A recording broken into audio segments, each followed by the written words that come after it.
प्रधानमंत्री नरेंद्र मोदी की देशवासियों से पेट्रोल और डीजल की खपत कम करने की अपील पर बिहार में सियासत गरमाई हुई है। तेजस्वी यादव ने पीएम मोदी की अपील पर विवादित बयान दिया। कहा, कल को बोलेंगे कपड़ा मत पहनिए, जिस पर बीजेपी ने पूर्व प्रधानमंत्रियों की अपील की याद दिलाते हुए तेजस्वी यादव और कांग्रेस को घेरा। तो कांग्रेस कह रही कि समस्या की राहुल गांधी ने पहले ही भविष्यवाणी कर दी थी, लेकिन 5 राज्यों में चुनाव की वजह से पीएम मोदी चुप रहे।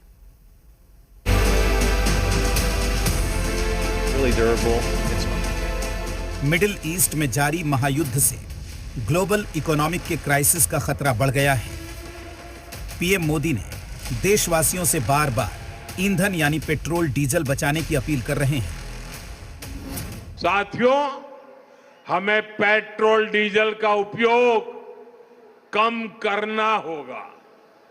शहरों में जहां मेट्रो है वहां हम तय करें कि हम मेट्रो का ही उपयोग करेंगे। पीएम मोदी की अपील का पूरे देश में असर भी देखने को मिल रहा है। खुद पीएम मोदी के काफिले में कटौती की गई है। दूसरी ओर तेजस्वी यादव पीएम की अपील पर तंज कस रहे हैं। कह रहे हैं, पीएम मोदी कल को बोलेंगे कपड़ा मत पहनिए। प्रधानमंत्री या सरकार की जिम्मेदारी होती है कि समस्याओं का समाधान करना। आप इसलिए प्रधानमंत्री, इसलिए सरकार बनाई जाती है। कोई चीज़ कमी है तो उसको दूर किया जाए। लेकिन इस तरह का अपील जो कर रहे हैं प्रधानमंत्री जी, पहले भी नोटबंदी में की, क्या फ़ायदा हुआ नोटबंदी का? हम तो जानना चाहते हैं। तेजस्वी यादव के बयान पर बीजेपी भड़क गई। देश के पूर्व प्रधानमंत्री लाल बहादुर शास्त्री और इंदिरा गांधी आह्वान का हवाला देते हुए सारी समस्याओं का जड़ कांग्रेस को बता दिया।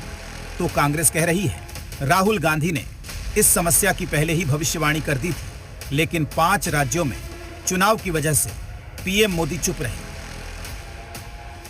देखिए, तेजस्वी जी थोड़ा कम पढ़े लिखे हैं, इसलिए उनको आइडिया इस बात का नहीं चल पाता है। हमारे देश के कई प्रधानमंत्री ऐसे रहे, इंदिरा गांधी भी हमारे देश के प्रधानमंत्री रही।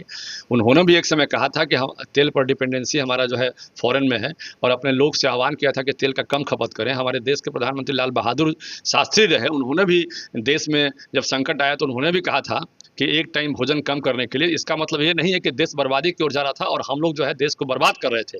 और तेजस्वी जी को ये ज्ञान नहीं है कि हिंदुस्तान में पहली बार हमारा फॉरेक्स रिजर्व जो है आदरणीय प्रधानमंत्री नरेंद्र मोदी जी के रीजन में बढ़ा है। हमारे नेता राहुल गांधी जी ने तो पहले ही चेताया था कि आने वाली समस्याओं को दरकिनार कर कर प्रधानमंत्री जो जिम्मेदार हैं देश के अर्थव्यवस्था को नियंत्रित करने के लिए, वो चुनावी रैलियों में अपना समय दे रहे हैं। ये हमने बार बार आगाह किया था। मार्च के महीने में ही पेट्रोल डीजल के कीमतों के साथ साथ सोने चांदी पर भी राहुल गांधी जी का बयान आया था। वहीं पीएम मोदी की अपील पर आरजेडी भी तंज कस रही है। कह रही है, कल को देश से बोलेंगे दाल में नमक कम डालिए, सब्जी में तेल कम डालिए, इससे क्या राष्ट्रभक्त सिद्ध होगी। तो जेडीयू तेजस्वी यादव को पीएम मोदी के आह्वान पर अमल करने की नसीहत दे रही है। प्रधानमंत्री जी ने जिस तरह से अपील की है, 5 राज्यों के चुनाव तक तो चुप्पी साधे थे, विदेशी करेंसी याद नहीं आ रही थी उनको, लेकिन चुनाव में के बाद शपथ ग्रहण का जो मेगा शो किया चारों तरफ, जहां शपथ ग्रहण बिहार में हो गया था तो उसके विस्तारीकरण में भी मेगा शो कर दिए। उस समय इनको डीजल पेट्रोल की याद नहीं आई, सोने की याद नहीं आई।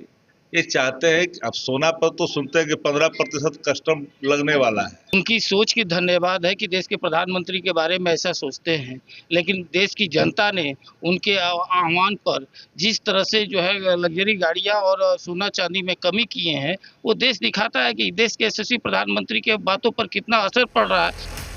मिडिल ईस्ट में जारी युद्ध का पूरी दुनिया के अर्थव्यवस्था पर असर पड़ा है। भारत भी अछूता नहीं है। ऐसे में ईंधन बचत जरूरी है। अभी सियासत नहीं, संयम बरतने का वक्त है। प्रिंस, जी मीडिया, पटना।